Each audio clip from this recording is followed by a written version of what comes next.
63번 예루살렘 영적으로 몰락하다 주제입니다. 우리들의 삶의 루틴 가운데 교회에 오는 길이나 또 직장을 가는 길이 의외로 멀어서 시간을 거리에서 오래 보내시는 분들이 있습니다. 맨하튼 같은 경우에는 출퇴근 시간이 2시간 이상씩 걸리기도 하십니다. 이렇게 오랜 출퇴근의 시간들, 또 트래픽의 시간들을 우리가 거리에서 힘들게 갔다가 집에 딱 도착하는 순간 그 모든 스트레스들이 풀리기 시작을 합니다. 거실로 들어가고 방으로 들어가고 또 화장실로 들어가면서 거리에서 차에서 받았던 모든 스트레스가 이제 집에서 서서히 풀리고 집에서 행복을 서서히 느끼게 되어집니다. 우리의 삶에 있어서 집은 우리의 그 거처는 너무너무 중요합니다. 아무리 우리가 삶에서 스트레스가 있다 할지라도 또 거리가 멀고 직장이 힘들다 할지라도 집에 들어가게 되면 그 집으로부터 우리는 모든 스트레스를 날리고 새 힘을 얻을 수가 있습니다. 그래서 이 집처럼 중요한 것이 없음을 인생은 살면 살수록 인생 후반기를 가면 갈수록 더 우리가 누리게 되어집니다. 근데 만약에 우리가 거주하는 집, 안정을 얻어야 될 그 집이 안정이 안 된다 가정해 보십시오. 머무를 수 있는 집이 없거나 아니 집을 다 빼앗기거나 만약 집을 잃어버렸다 가정해 보십시오. 그럼 아마 인생에 엄청난 방황 우리에게 일어날 수 있습니다. 삶의 방향을 잃어버리고 인생의 모든 안정감을 다 빼앗기게 되어집니다. 오늘 본문의 이스라엘 백성들이 지금 그런 지경이 되었습니다. 하나님께서 머물게 하신 집, 하나님께서 주신 그 거처지의 복을 이제 하나님이 다 빼앗아가 버립니다. 하나님이 가나안 땅을 이스라엘에게 주셨고 예루살렘을 하나님이 거주할 수 있도록 하나님께서 거처지로 주셨습니다. 이스라엘은 예루살렘의 복, 이 거처의 복을 하나님으로 말미암아 행복하게 누렸습니다.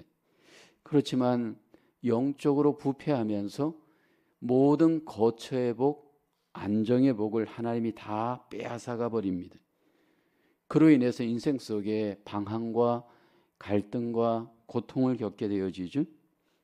왜 이스라엘 백성들은 이러한 몰락의 지경을 경험하게 되었을까요? 오늘 이 시대를 살아가면서 여전히 우리에게도 이러한 삶의 몰락이 우리에게도 올 수가 있습니다. 첫째로 영적인 몰락, 완악한 마음에서 시작됩니다.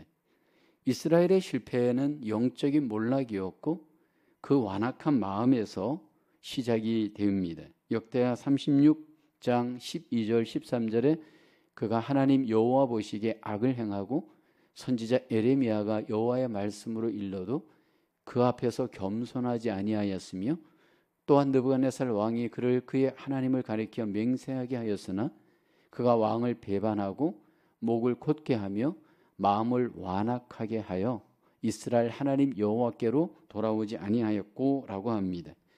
역대기서 본문의 유다 이스라엘, 특별히 오늘 본문의 마지막 왕 시드기야 왕 이야기가 소개됩니다. 21살에 왕위에 올랐고 11년 동안 이스라엘을 통치했습니다. 이제 바벨론에 의해서 마지막 유다 이스라엘의 왕으로 통치하는 정황입니다. 그런데 이 몰락하는 나라의 왕이었던 이 시드기야 지금 하나님 앞에 그의 몰락하는 삶의 정황이 소개되어집니다.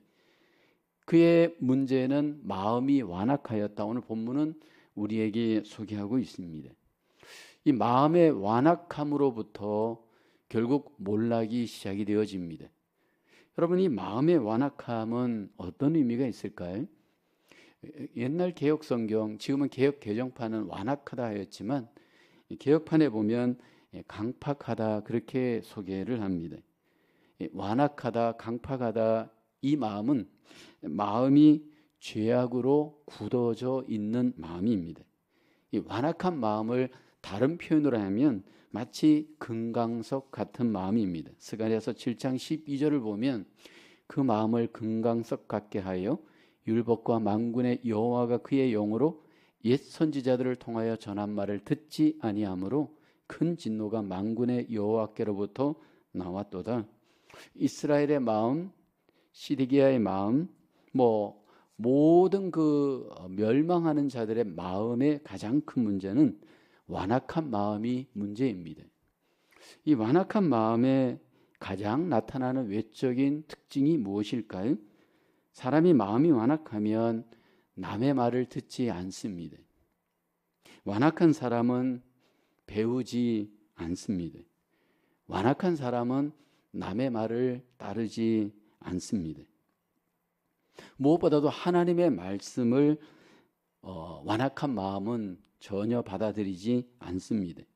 오늘 본문의 유다 왕 시드기야가 마음이 완악하여 교만하였습니다. 역대하 36장 12절 중반절에 보면 예레미야가 여호와의 말씀을 일러도 그 앞에서 겸손하지 아니하였다. 여기 보면 교만하였다 말합니다. 그러니까 하나님의 말씀도 완악한 사람은 듣지를 않습니다. 예레미야 선지자가 하나님의 심판을 열심히 외쳐도 시드기야도 듣지 않고 이스라엘도 듣지 않습니다. 왜 사람이 완악하면 남의 말도 듣지 않고 하나님의 말씀도 듣지 못하는 걸까요? 이 완악한 사람의 마음은 자기 의가 가득 차 있습니다.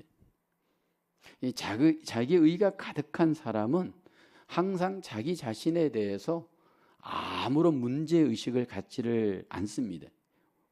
그러니까 나는 지금 괜찮다, 잘하고 있다, 스스로 자기를 높이고 있습니다. 아무리 에레미야가 심판을 외치고 회개를 강조하여도 시드기야의 마음은 나는 괜찮아, 나는 잘하고 있어, 스스로 자기를 높이고 자기 의로 자기를 포장하고 있기 때문에 하나님의 말씀이 그 안에 들어갈 수가 없습니다.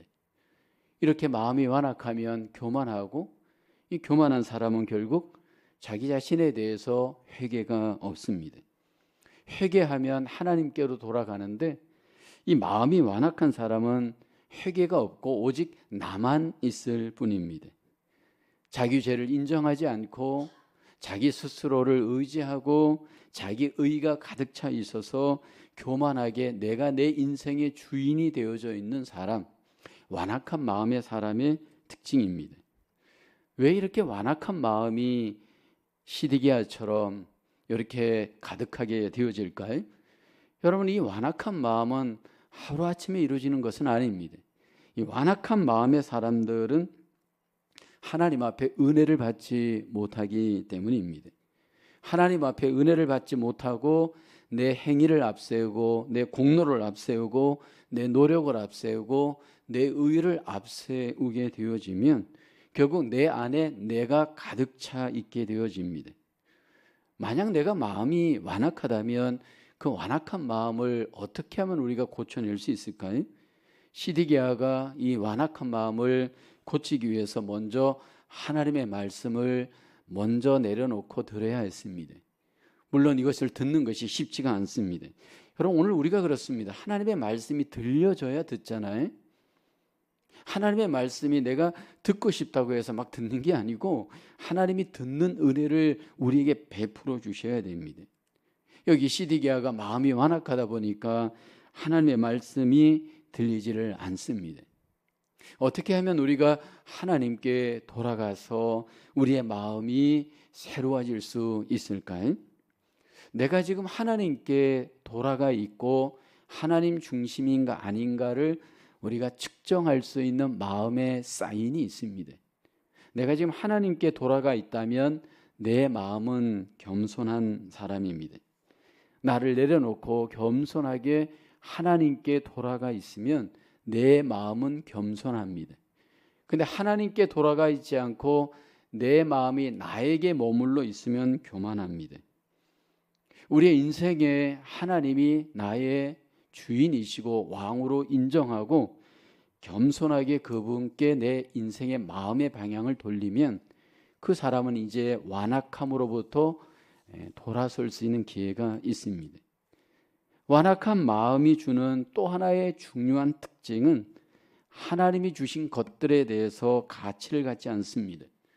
완악한 마음의 시드기야 왕은 모든 열방들과 구별되는 하나님이 주신 하나님의 백성으로서의 모든 영적인 가치를 가볍게 소홀히 여겼습니다. 하나님께서 이스라엘 백성들에게 얼마나 큰 은혜와 복을 주셨습니까? 예루살렘의 복을 주셨고 또 하나님께서 성전의 복을 주셨고 하나님의 자녀의 복을 주었습니다. 그런데 완악한 마음의 사람들은 하나님이 주신 이 영적인 가치들을 귀하게 여기지 않습니다. 그것을 가볍게 여기고 소홀히 여기면서 세상 사람들과 똑같이 삶을 살게 되어집니다. 이 완악한 사람들은 결국은 그 안에 교만하여서 하나님을 무시하고 하나님이 주신 것들을 무시하고 결국은 내가 중심이 되어져 인생을 내 중심으로 살아가는 자들의 모습입니다. 오늘 우리가 이런 완악한 시드기야처럼 이스라엘 백성들처럼 완악한 마음이 되어질 수가 있습니다.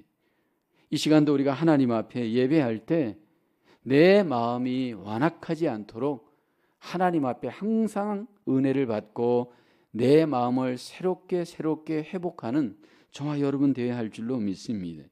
만약 우리의 마음이 회복되지 않고 여러분 죄악에 머물러 있고 그것이 굳어지게 되어지면 결국 우리는 완악하게 되어져서 망하는 시작이 이루어집니다. 우리의 마음이 완악하는 것이 망함의 시작입니다. 내 안에 모든 완악함을 하나님께 내려놓고 하나님의 은혜와 하나님의 인도와 하나님의 통치를 우리 안에서 경험하시는 저와 여러분 되어지기를 주의 이름으로 축원합니다. 첫 번째 질문입니다. 마음이 완악해졌는지 알기 위해서 먼저 점검해야 할 우리의 마음은 무엇입니까? 아까 시드기야가 마음이 완악할 때 필연적으로 나타나는 것이 교만입니다. 여러분, 교만한 사람은 내 의가 가득 차 있어서 하나님의 말씀을 듣지 않으려고 합니다. 아니, 다른 사람의 말도 듣지 않으려고 합니다. 어떤 권위도 인정하지 않으려고 합니다. 그러니까 내 자세가 교만한가 교만하지 않은가를 보면 내 마음의 상태가 나타납니다. 내 마음이 완악하다면 필연적으로 교만하여서 하나님의 말씀을 듣지 않고 남의 말을 듣지를 않습니다. 저와 여러분들의 마음이 하나님 안에서 잘 점검되어져 완악한 마음이라면 하나님 앞에 다시 한번 내려놔야 할 줄로 믿습니다.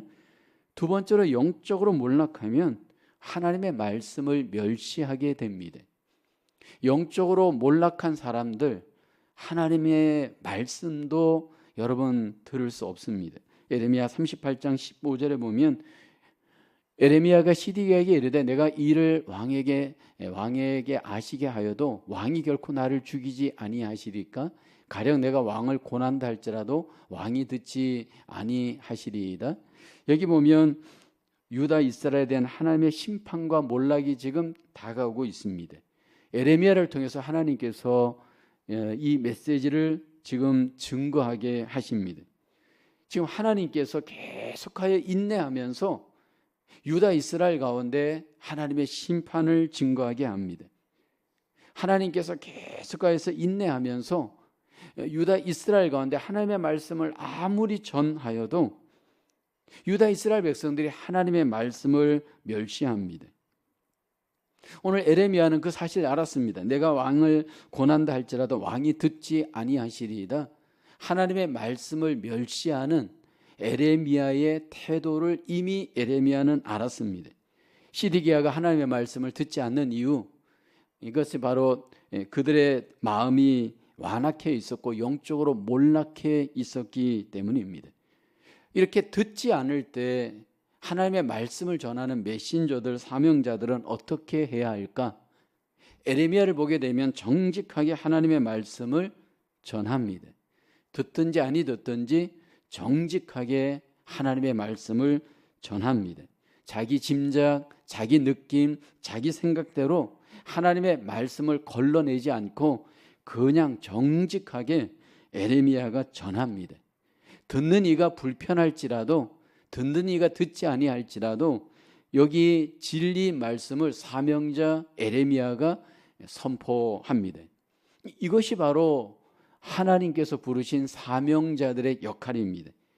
이 교회가 이 세상에서 해야 할 일은 바로 에레미야와 같이 정직하게 하나님의 말씀을 선포하고 정직하게 하나님의 말씀을 증거하는 일입니다. 그런데 분명한 것은 듣지 아니할 것을 이미 다 압니다. 그렇다고 해도 하나님의 뜻이기 때문에, 사명이기 때문에 에레미야와 같이 우리는 하나님의 말씀을 전해야 합니다. 그 부분에 있어서는 어떤 인간적인 인정과 인간적인 계산을 앞세울 수가 없습니다. 그냥 담대하게 정직하게 전하는 일, 이게 사명자입니다. 그래서 이 사명자들은 인간적으로 굉장히 고통스러울 수 있습니다. 왜냐하면 사람들이 듣지 않는데 이 말을 전해야 하는가? 하나님의 뜻이기 때문에 전해야 합니다. 때로는 사람들이 듣기 싫어하는 말도 전할 수 있는 자가 바로 사명자입니다. 잠언서 27장 6절에 보면 성경은 이런 말씀을 하죠. 친구의 아픈 책망은 충직으로 말미암는 것이나 원수의 잦은 입맞춤은 거짓에서 난 것이니라. 정말 이 사람이 좋은 친구인가 아닌가를 여러분 우리가 어떻게 측정할 수 있나요? 정말로 진정한 친구, 좋은 친구면 정직하게 여러분 친구에게 말해줄 수 있어야 합니다. 오늘 시드기야에게 에레미야는 정직하게 진실하게 하나님의 말씀을 전합니다. 에레미야가 시드기야 왕에게 이렇게 증거하죠. 에레미야서 38장 17절에 보면 에레미야가 시드기야에게 이르되 만군의 하나님이신 이스라엘의 하나님 여호와께서 이와 같이 말씀하시되 내가 만일 바벨론의 왕의 고관들에게 항복하면 내 생명이 살겠고 이 성이 불사람을 당하지 아니하겠고 너와 내 가족이 살려니와 라고 합니다. 에레미야 선지자가 이 말씀을 전할 때 시드기야가 이렇게 반응합니다. 38장 19절에 보면 시드기야 왕이 에레미야에게 이르되 나는 갈대아인에게 항복한 유다인을 두려워하노라. 염려하건대 갈대아인이 나를 그들의 손에 넘기면 그들이 나를 조롱할까 하노라 하는지라. 결국 시드기야 왕이 에레미야의 말을 듣지 않습니다. 시드기야 왕이 하나님의 말씀을 멸시하는 이유가 있습니다. 하나님께 대한 반응보다도 사람들의 반응이 지금 시드기야는 더 두려웠습니다. 사람들이 혹시 나를 조롱하면 어떨까? 그런 측면에서 하나님의 말씀을 듣지를 않습니다. 오늘 우리가 하나님 앞에 말씀을 전하고 듣고 하는 과정 속에서 여기 시드기야가 보냈던 이런 형식적 반응이, 인간적 반응이 우리에게도 있을 수 있습니다. 가장 우리가 하나님의 말씀이 우리 속에 들리지 않고 적용되지 못하는 이유는 두려움 때문입니다. 하나님의 말씀대로 우리가 반응하지 못하는 이유는 바로 두려움 때문입니다. 시드기야는 에레미야서 39장 38장 19절 중반절에 보면 염려하건대 갈대아인이 나를 그들의 손에 넘기면 여기 그들이 나를 조롱할까 하노라. 사람들이 나를 혹시 조롱하는 것은 아닌가 항복하면 그 반응이 두려웠습니다. 그래서 에레미야 38장 20절에 보면 에레미야가 다시 한번 얘기합니다. 에레미야가 이르되 그 무리가 왕을 그들에게 넘기지 아니하리이다. 원하옵나니 내가 왕에게 아뢰바 여호와의 목소리에 순종하소서. 그리하면 왕이 복을 받아 생명을 보존하시리이다. 에레미야가 하나님의 말씀을 전하면서 말씀대로 순종하면 하나님께서 생명을 보존해 주실 겁니다. 그렇게 말을 전합니다. 그런데도 시드기야는 그 하나님의 언약의 말씀을 믿지 못하고 사람들의 반응 때문에 순종하지 못합니다. 하나님의 말씀을 무시하는 이 시드기야의 모습이 오늘 우리들의 모습일 수 있습니다. 우리가 하나님 앞에 믿음이 없게 되어지면 하나님의 말씀을 듣고 믿고 순종할 만한 적용이 우리에게 일어날 수 없습니다. 근데 오늘 이 시대에 하나님이 우리에게 주신 은혜 중에 하나는 때로 우리가 부족하고 연약하지만 하나님께서 성령님을 보내주셔서 이 말씀을 성령님의 인도를 쫓아 지키고 순종할 수 있도록 우리를 도와주십니다. 요한복음 16장 13절에 보면 그러나 진리의 성령이 오시면 그가 너희를 모든 진리 가운데로 인도하시리니 그가 스스로 말하지 않고 오직 들은 것을 말하며 장래일을 너희에게 알리시리라. 성령님이 우리를 인도하여 주십니다. 그래서 우리가 하나님 앞에 하나님의 말씀을 들을 때 우리의 지혜와 능력과 힘을 의지하지 말고 우리 안에 계신 성령님을 의지하면 그 성령님께서 우리를 인도하심으로 말씀을 순종할 수 있도록 도와주시는 줄로 믿습니다. 하나님의 영이 우리와 함께 하실 때 하나님의 말씀을 믿고 순종할 수 있도록 하나님 우리를 인도하여 주시는 줄로 믿습니다. 유대 이스라엘 백성들의 몰락, 시디기야의 몰락, 하나님의 말씀을 듣지 않는 데서 왔습니다. 퀘스천 2번입니다. 하나님의 말씀이 당신을 불편한 진실에 직면하게 하신 그런 적이 있습니까? 그때 어떻게 반응하면서 극복하셨습니까? 우리가 큐티를 하거나 아니면 설교를 듣거나 아니면 어떤 영적인 교제를 할 때 때로 여러분 우리 안에 성령님께서 우리를 말씀 가운데 찔림을 주실 때가 있잖아요. 우리의 마음을 불편하게 감정과 생각을 갖게 한 적이 있잖아요. 그때 그 불편함을 어떻게 우리는 극복해 내야 될까요? 부정적으로 그 불편함을 적용할 것인가? 믿음으로 적용할 것인가? 이것이 우리들한테 굉장히 중요한 여러분 적용점이 되어야 됩니다. 그렇게 불편함이 올 때, 찔림이 올 때 빨리 그 말씀의 인도를 따라 내가 순종하게 되면 나의 삶은 그 순종을 통해서 하나님의 놀라운 은혜와 인도를 경험하게 되어집니다. 특별히 우리가 말씀 앞으로 나가기까지도 때로 불편할 때가 있습니다. 여러분들이 수요 예배 오실 때 때로 마음이 불편하신 적이 있을 거예요. 새벽 기도 오실 때 불편하신 적이 있을 거예요. 때로 목장 모임에 가실 때 불편하신 적이 있을 거예요. 근데 이런 분이 있습니다. 불편할 때 그 불편함에 자기의 몸을 내주는 겁니다. 뭐 예를 들어서 더 자고 싶다, 더 놀고 싶다, 뭐 더 여러 가지 세상적인 이유 때문에 내 몸을 자꾸 그 불편한 데 내어주게 되어지면 결국 여러분 그 사람은 거기에 실패하게 되어집니다. 그 불편을 믿음으로 이겨내고 순종해 갈 때 우리 안에 순종의 의지들이, 영적인 의지들이 우리 안에서 결국은 회복되게 되어 이기게 되어집니다. 이스라엘 백성들이 반복되어지는 하나님의 말씀의 초대 앞에서도 그들은 불편한 가운데 그 불편함에 자기 모든 끌리는 대로 육신대로 내어주고 말았습니다. 저와 여러분들이 모든 삶 속에서 하나님이 기뻐하시는 뜻대로 우리의 삶이 말씀대로 인도함을 받는 저와 여러분 되어져야 할 줄로 믿습니다. 세 번째로 하나님은 영적인 몰락에 진노하십니다. 유대 이스라엘 백성들이 시디기야가 영적으로 몰락했을 때 결국 하나님이 진노로 심판합니다. 역대하 36장 17, 18절에 보면 하나님이 갈대아 왕의 손에 그들을 다 넘기심에 그가 와서 그들의 성전에서 칼로 청년들을 죽이며 청년 남녀와 노인과 병약한 사람을 긍휼히 여기지 아니하였으며 라고 합니다. 영적인 몰락을 하나님이 보시고 단번에 진노의 심판을 하신 것은 아닙니다. 하나님이 엄청난 시간을 갖고 인내하셨습니다. 하나님께서 인내하실 때를 보십시오. 최소한 대선지자 4명, 소선지자 12명, 뭐 그밖에 많은 하나님의 사람들을 보내어서 하나님께서 진노의 심판을 하기 이전에 인내하시면서 자비와 긍휼을 그들에게 베푸십니다. 하나님은 원래 심판하기를 기뻐하지 않으시는 분입니다. 근데 기억해야 될 것은 하나님의 인내에도 끝이 있습니다. 우리 인간들의 인내에도 끝이 있지만 하나님의 인내에도 끝이 있습니다. 하나님께서 마침내 인내하시다가 드디어 심판하십니다. 하나님이 심판하시는 이유는 그들을 회개하기 위한 목적이 있습니다. 여러분, 구약의 이스라엘 백성들을 향하신 하나님의 관계의 사이클은 오늘 신약의 우리에게도 동일하게 그 사이클이 진행이 됩니다.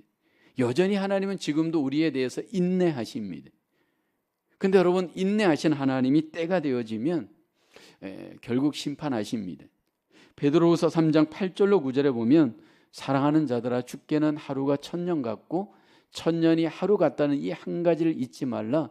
주의 약속은 어떤 이들이 더디다고 생각하는 것 같이 더딘 것이 아니라 오직 주께서는 너희를 대하여 오래 참으사 아무도 멸망하지 아니하고 다 회개하기에 이르기를 원하시느니라. 왜 하나님이 심판을 늦추시는가? 다 회개하기에 이르기를 하나님은 원하시기 때문입니다. 그런데 중요한 것은 하나님께서 이제 때가 되어지면 구약의 시드기야와 이스라엘을 심판하신 것처럼 결국 하나님께서 진노의 심판을 하십니다. 그런데 신약의 오늘 우리 백성들에게, 하나님의 백성들에게 구약의 이 진노의 심판은 어떤 의미가 있을까라는 겁니다. 두 가지의 의미가 있는데, 구약의 유다 이스라엘 백성들의 이 진노의 심판은 하나님의 진노의 징계를 먼저 우리에게 나타내십니다. 히브리서 12장 10절 11절에 보면 그들은 잠시 자기의 뜻대로 우리를 징계하였거니와 오직 하나님은 우리의 유익을 위하여 그의 거룩하심에 참여하게 하시느니라. 무릇 징계가 당시에는 즐거워 보이지 않고 슬퍼 보이나 후에 그로 말미암아 연단받는 자들은 의와 평강의 열매를 맺느니라. 하나님께서 오늘 이 시대에 자기 백성들에게 그 진노가 징계를 통해서 나타내십니다. 구약에는 바벨론을 징계의 도구로 사용했지만 지금은 하나님께서 우리 가운데 하나님의 그 놀라우신 방법으로 우리를 징계해 가십니다. 근데 여러분, 제가 이렇게 교회 생활을 할 때 하나님이 징계하시는 것을 이렇게 보게 되면 큰 하나님의 징계 특징이 있습니다. 하나님이 어떻게 우리를 징계하시는가를 봤더니 결국 하나님보다 더 앞세우고 의지했던 것들을 하나님이 징계합니다. 예를 들어서 내가 건강을 의지하면 건강으로 징계하시고요, 돈을 의지하면 돈으로 징계하시고요, 자녀들을 의지하면 자녀들을 징계해 가십니다. 가장 우리가 하나님을 대신하여서 앞세우고 의지했던 것들을 하나님이 치십니다.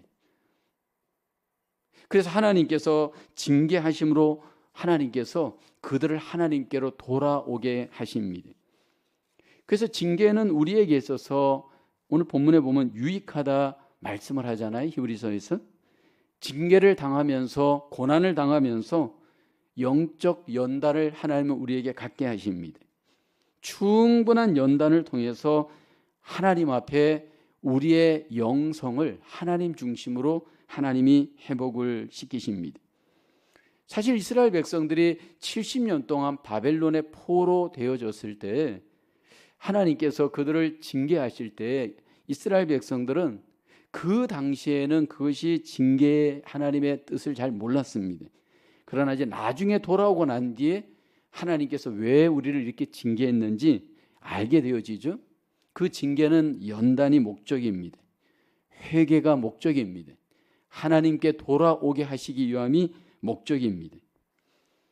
그래서 우리가 구약의 이스라엘을 보면서 하나님 앞에 영적으로 바로 서야 될 이유는, 만약 우리가 영적으로 바로 서라는 하나님의 인내의 초청에도 불구하고 우리가 바로 살지 않으면 하나님 반드시 징계하십니다. 우리를 연단시키시고 회개하기 위해서 징계하시는 하나님을 우리가 두려워해야 할 줄로 믿습니다. 또 하나, 구약의 유다 이스라엘 백성들의 심판의 진노의 심판은 하나님께서 최종적으로 우리를 심판하시는 것을 우리에게 잘 보여줍니다. 그래서 성경은 우리에게, 신약은 철저히 우리에게 심판을 준비할 것을 주님께서 말씀하잖아요. 마태복음 24장 44절에 보면 이러므로 너희도 준비하고 있으라. 생각하지 않은 때에 인자가 오리라. 여러분, 신약의 성경의 가장 강조점은 주님께서 재림하신다 약속입니다. 근데 그 주님께서 왜 재림하시는가 우리에게 그 이유를 반복해서 말씀합니다. 바로 우리를 심판하기 위해서 다시 오신다 말씀을 합니다. 그리고 그 심판 앞에서 우리를 향해서 준비할 것을 말씀을 합니다. 생각지 않은 때에 주님께서 오시기 때문에 나에게 우리에게 준비하라 말씀을 하십니다. 왜 이렇게 주님께서 오시지 않고 오래 시간이 걸리는 걸까? 우리로서는 그 시간이 너무 길게 느껴질 수 있지만 하나님이 이렇게 우리에 대해서 인내하시는 것은 결국 모든 사람들이 하나님께로 돌아오시게 하기 위한 선한 뜻이 분명히 있습니다. 결국 여러분 구약의 유다 이스라엘 하나님이 심판하신다 해도 믿지 않았습니다. 준비하지 않았습니다. 그러다가 결국 진노의 심판을 당하게 되어집니다. 오늘날에도 하나님께서는 진노의 심판을 반드시 행합니다.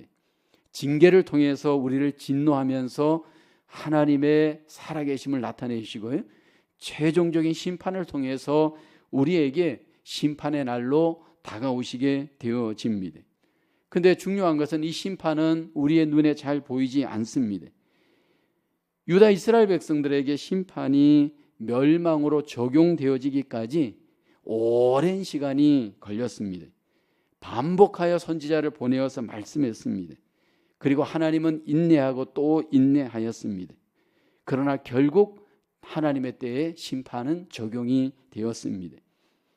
우리는 심판을 기다리면서 이 땅에서 삶을 살아갈 때 유다 이스라엘 백성들처럼 영적으로 몰락하지 않기를 원합니다. 영적으로 몰락하게 되어지면 우리의 마음이 완악하게 되어집니다. 우리가 영적으로 몰락하게 되어지면 하나님의 말씀을 무시하게 되어집니다. 기억해야 될 것은 영적으로 내가 만약 하나님의 백성인데 몰락하게 되었다면 반드시 하나님의 징계가 있습니다. 그 징계를 통해서 하나님 우리를 거룩하게 연단하시고 하나님 앞에 회개하게 하시기 위한 목적입니다. 이 시간도 우리가 하나님 앞에 믿음 생활할 때 하나님께서 주시는 찔림이 있고 하나님이 주시는 말씀의 은혜가 있다면 회개할 것들은 회개하면서 하나님께로 우리가 돌아가야 할 줄로 믿습니다. 그리고 또 우리가 기다려야 될 것은 하나님께서 최종적으로 우리를 심판하십니다. 그 심판 날에 우리가 하나님 앞에 설 날을 우리는 믿음으로 깨어서 준비해야 할 줄로 믿습니다. 무엇을 우리가 가장 믿음 생활할 때 여러분 조심해야 하겠는가 하면 유다 이스라엘 통해서 하나님 우리에게 주신 교훈은 마음의 완고함입니다. 믿음 생활을 반복해서 오래 하다 보면 우리의 마음이 나도 모르는 사이에 완고해질 수 있습니다. 마음이 완고하지 않기 위해서 우리에게 필요한 두 가지를 오늘 성경은 우리에게 강조합니다. 하나는 조심해야 되고요, 내 마음이 완고해지지 않도록 은혜에 거하게 해야 되고요, 다른 하나는 피차에 서로 하나님 앞에 은혜 받기를 권해야 합니다. 히브리서 3장 12, 13절 우리 함께 봉독해 보겠습니다. 형제들아 너희는 상가혹 너희 중에 누가 믿지 아니하는 악한 마음을 품고 살아계신 하나님에게서 떨어질까 조심할 것이요 오직 오늘이라 일컫는 동안에 매일 피차 권면하여 너희 중에 누구든지 죄의 유혹으로 완고하게 되지 않도록 하라. 여러분, 완고하게 되어지는 것은 예외가 없습니다. 저도 여러분도 죄성의 마음을 갖고 있기 때문에 하나님의 말씀 앞에 믿음 생활할 때 완고해질 수 있는 위험이 있습니다. 그러기 위해서 우리에게 필요한 것은 피차에 서로 권하여야 합니다. 그리고 그 권할 때 우리는 서로 들어야 됩니다.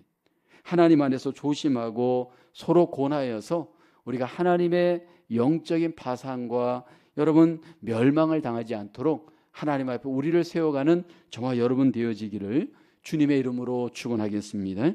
이 시간 우리 함께 하나님 앞에 기도하기를 원합니다. 첫 번째, 하나님 완악한 마음을 버리게 하여 주옵시고 겸손한 마음으로 회복하여 주옵소서. 두 번째는 하나님, 내가 하나님의 말씀을 멸시하지 않게 하시고 하나님의 말씀을 듣고 깨달을 수 있도록 도와주옵소서. 하나님, 우리가 재림 예수를 소망하며 그 심판의 그 주님 앞에 우리가 부끄럽지 않는 모습으로 설 수 있도록 하나님 우리를 인도하여 주옵소서. 우리 함께 말씀을 생각하며 적용을 위해서 30초 정도 함께 하나님 앞에 결단하며 기도드리겠습니다. 살아계신 하나님, 이 시간도 우리가 함께 주의 말씀을 듣고 함께 우리가 하나님 앞에 기도하게 하심을 감사합니다. 아버지 하나님, 유다 이스라엘이 시드기야가 마음이 완고하여서 하나님으로부터 떠났고 영적으로 하나님 파산하게 되었습니다. 하나님, 우리의 마음이 완고하지 않도록 하나님 우리의 마음을 붙잡아 주옵소서. 굳은 마음 버리게 하시고 교만한 마음을 버리게 하시고 우리의 마음이 하나님 앞에 온전하게 하나님 겸손할 수 있도록 아버지 우리의 마음을 새롭게 하여 주옵소서. 강팍하여 굳은 마음으로 하나님을 불순종하고 말씀에서 멀어지지 않도록 하나님 우리를 붙잡아 주옵소서. 하나님의 말씀을 들을 때 하나님 우리에게 은혜 베풀어 주시고 깨닫는 마음을 주시고 하나님의 말씀을 적용하고 순종할 수 있도록 하나님 우리를 인도하여 주시옵소서. 주님께서 다시 오실 재림의 날을 우리가 믿음으로 소망하며 믿음으로 준비하며 믿음으로 하나님 아버지 우리가 항상 살아갈 수 있도록 피차에 권면하여 하나님 죄의 유혹에 빠지지 않도록 우리를 붙들어 주시고 인도하여 주옵소서. 은혜가 풍성하신 하나님, 이 저녁에도 함께 주의 말씀을 우리의 삶에 마음에 적용하며 하나님 앞에 영광 돌리게 하심을 감사합니다. 완악한 마음을 버리고 겸손한 마음으로 하나님 앞에 서게 하여 주시옵소서. 하나님의 말씀을 무시하지 않고 그 말씀을 존귀하게 항상 듣고 깨닫고 삶에 적용하여 순종하며 하나님께 영광 돌리는 열매 맺는 저희들 되게 인도하여 주시옵소서. 우리 힘으로는 주의 말씀을 하나님 순종할 수 없사오니 하나님 우리 안에 계신 성령님을 통하여서 항상 우리를 붙들어 주시고 인도하여 주시고 열매 맺게 하여 주시옵소서. 주님께서 다시 오시는 날 우리가 그 앞에 섰을 때 하나님 아버지 정말 부끄럽지 않도록 하나님 영광의 모습으로 설 수 있도록 깨어 준비하는 저희들 되게 도와주시옵소서. 이 세대를 본받지 않게 하여 주시고 항상 깨어서 주님을 언제나 생각하며 주의하며 조심하며 은혜에 거할 수 있는 믿음의 삶 살게 하여 주시옵소서. 이 한 주간도 하나님 아버지 깨어서 믿음으로 세상을 이기며 가정과 일터를 지키며 하나님께 영광 돌리는 저희들 되도록 붙잡아 주시옵소서. 모든 것을 주께 의탁하오며 예수님의 이름으로 기도하옵나이다. 아멘.